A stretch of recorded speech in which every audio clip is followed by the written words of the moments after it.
Welcome to another edition of the Invisible Wheelchair Podcast. I'm Donald Grodoff, family coach with FamilyOCD.com and FocusedHealthyFamily.com.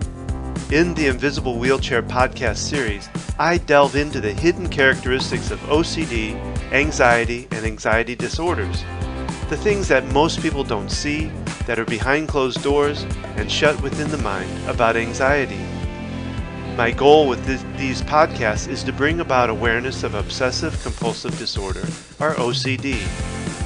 Understand that I am not a doctor, therapist, or counselor, and the content, information, resources, and ideas that are talked about and brought up here in these podcasts are things that I have used, discovered, or have been recommended to me, and I always recommend to seek additional professional help in finding solutions for yourself.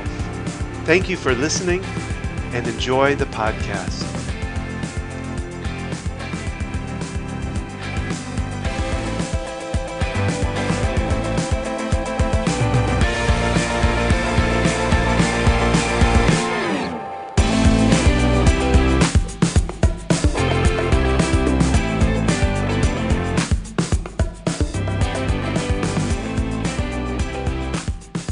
This is podcast number 14, called ERP Therapy.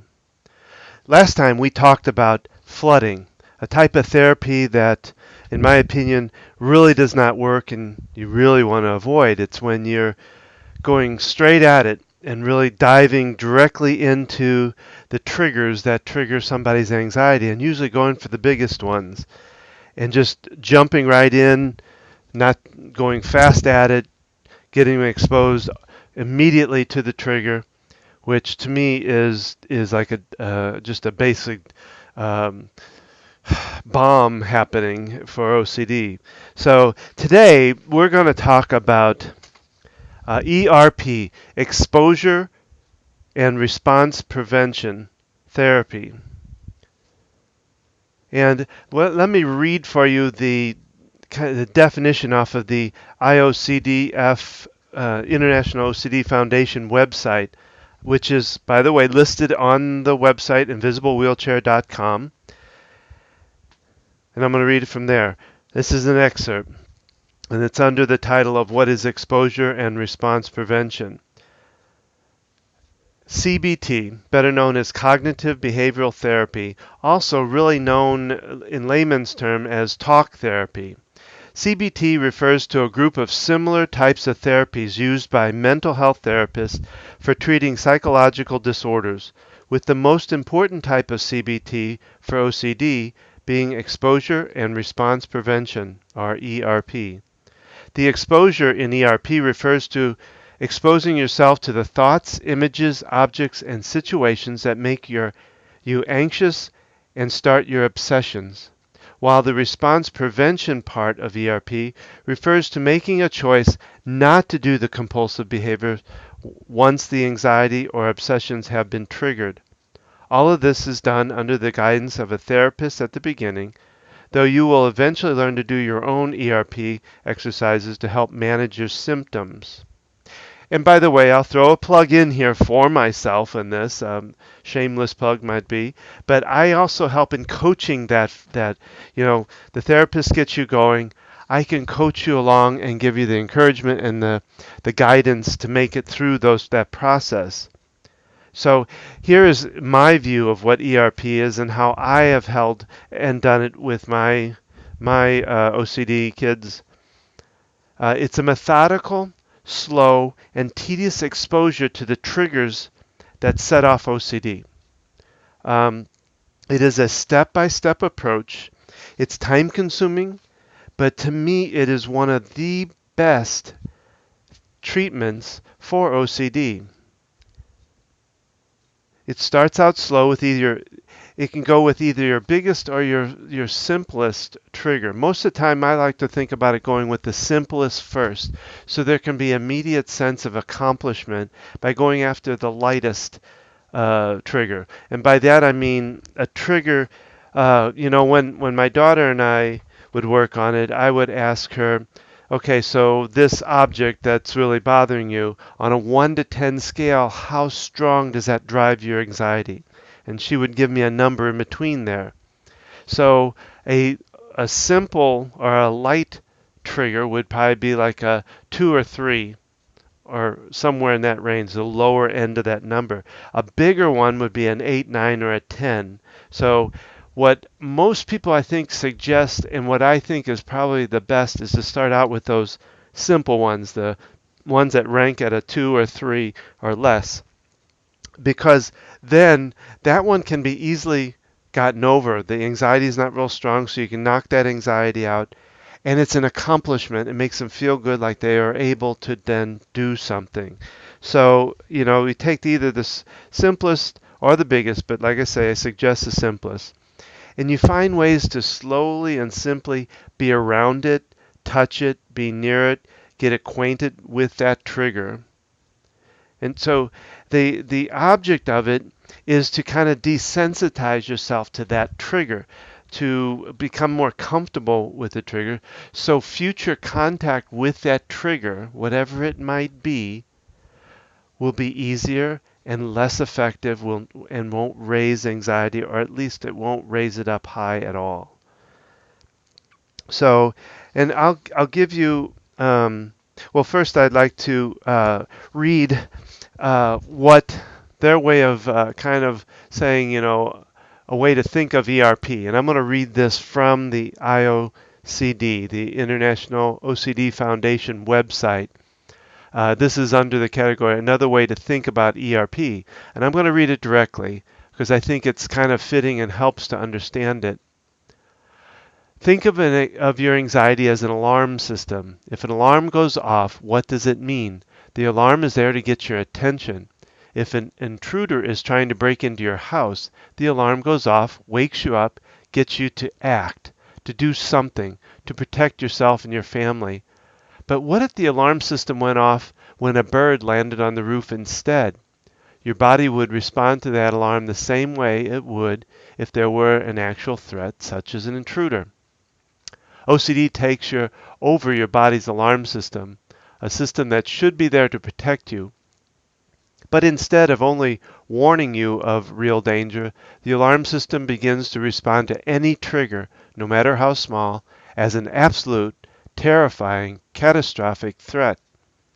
When your anxiety goes off, like the alarm system, it communicates information that you are in danger, rather than, pay attention, you might be in danger. Unfortunately, with OCD, your brain tells you that you are in danger a lot, even in situations where you know that there is a very small likelihood that something bad might happen. This is one of the cruelest parts of this disorder, and that is so true. So what I wanted to give you an idea of a real example, and again I use my daughter because we did a lot of work. We probably did about a year's worth of ERP with her. So with my daughter, as an example, one of her triggers was getting into the car. She couldn't sit in the seats in it, but first off, we couldn't get her into the car to be able to even get to the therapist that we were working with at the time. So the very first thing is she couldn't touch the door handle. And I think I've gone over before as to what that triggers about. I mean, somebody may have touched it that had done something that really triggers her, and so she would not touch it. She wouldn't really touch any doorknobs because so many people could have touched it. But so what we had to do, first of all, understand that she was involved with most of the decisions on how to plan this out. She was hesitant at first, so a lot of this planning we had to do initially without her. But once she started getting into it, she would help us decide what the different steps were to get to, overcoming these triggers.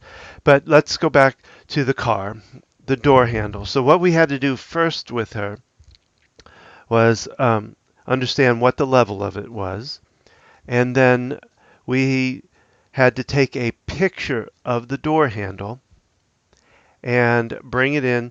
She was inside. She wasn't near the car or outside or anything like that.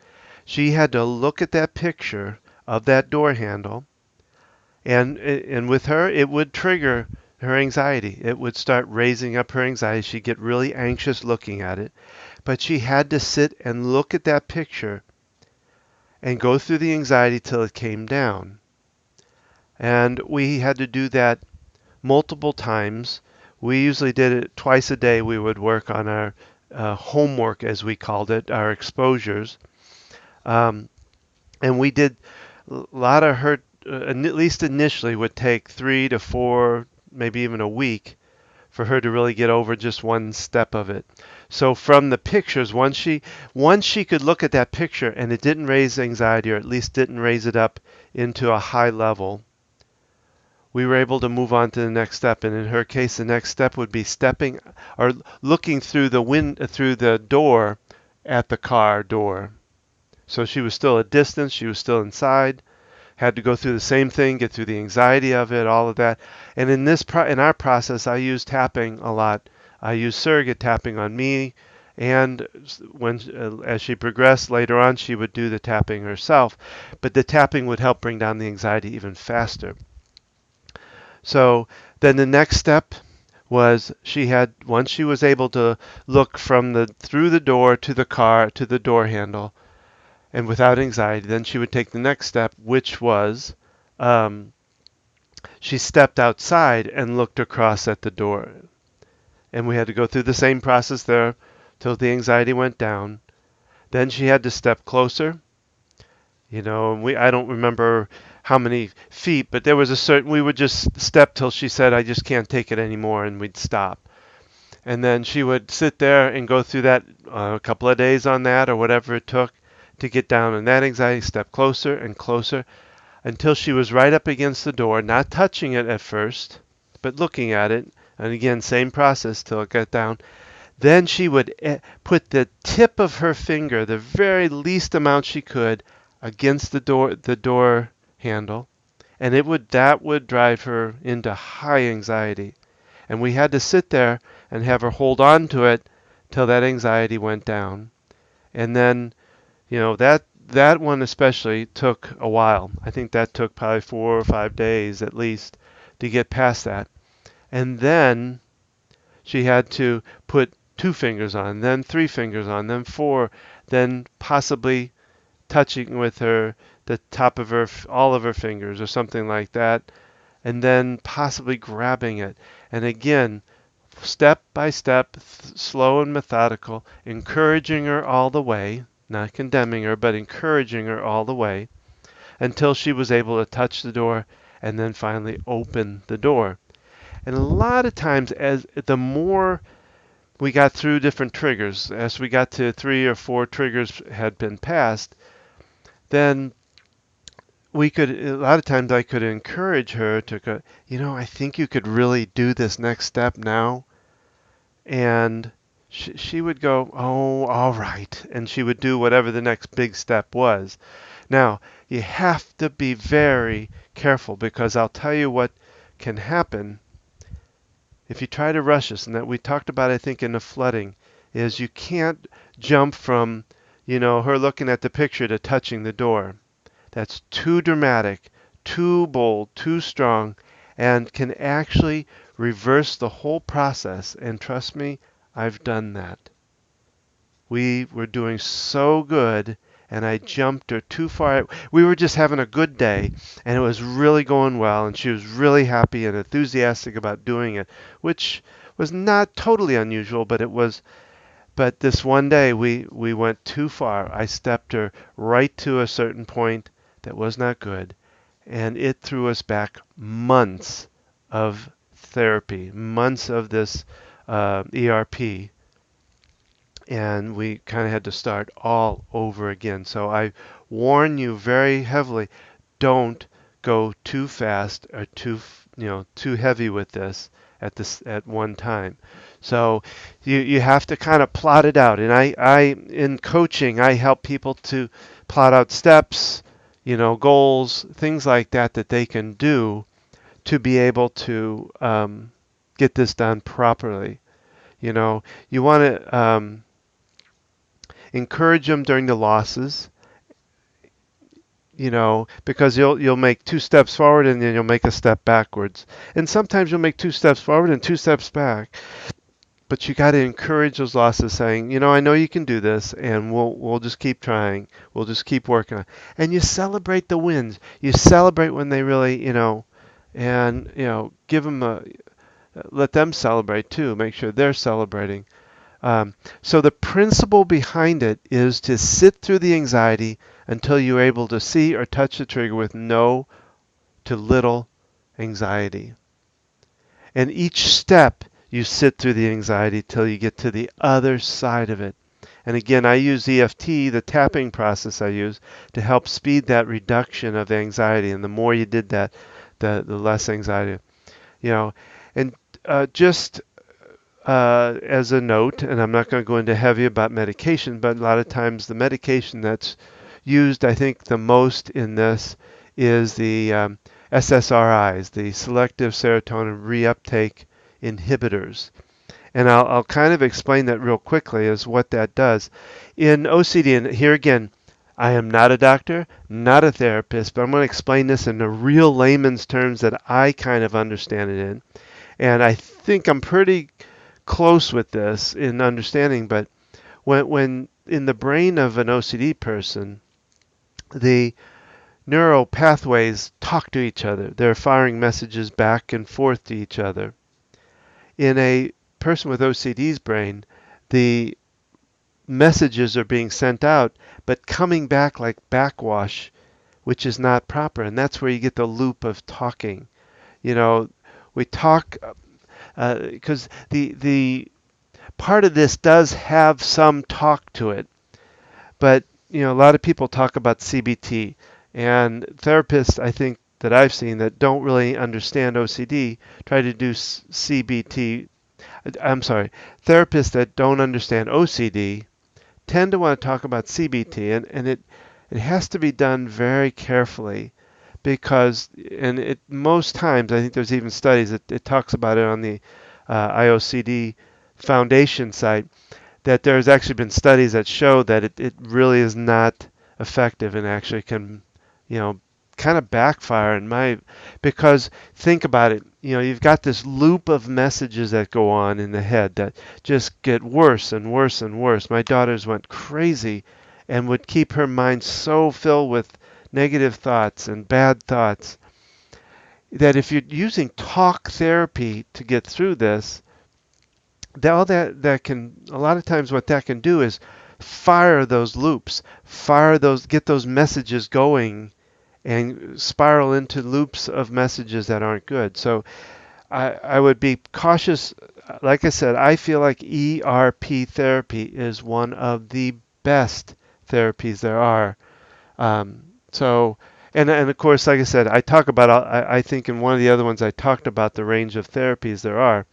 And like EFT and the Alpha Stim that I work with, hypnotherapy, all of that is good stuff that really supplements well with ERP. So I'm not downing the other ones. I'm just saying I think it's almost a must that ERP should be in the plan for anybody with OCD. So I hope this has helped, and I look forward to our next talk. You have a good day. Thank you.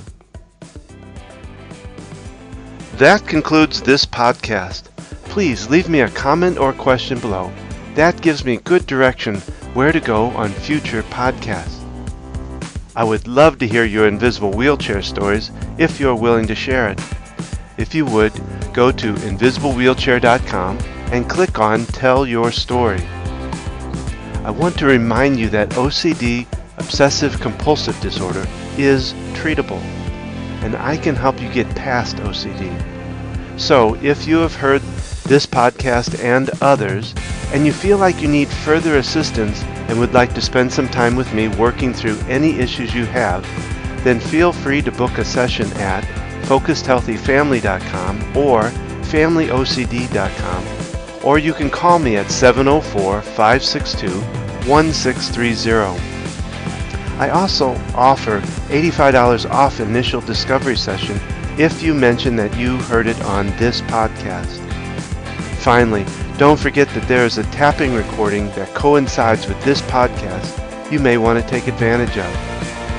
I hope you have enjoyed this podcast and will join me for the next one. Remember to keep tapping, talking, and transcending your life to new heights.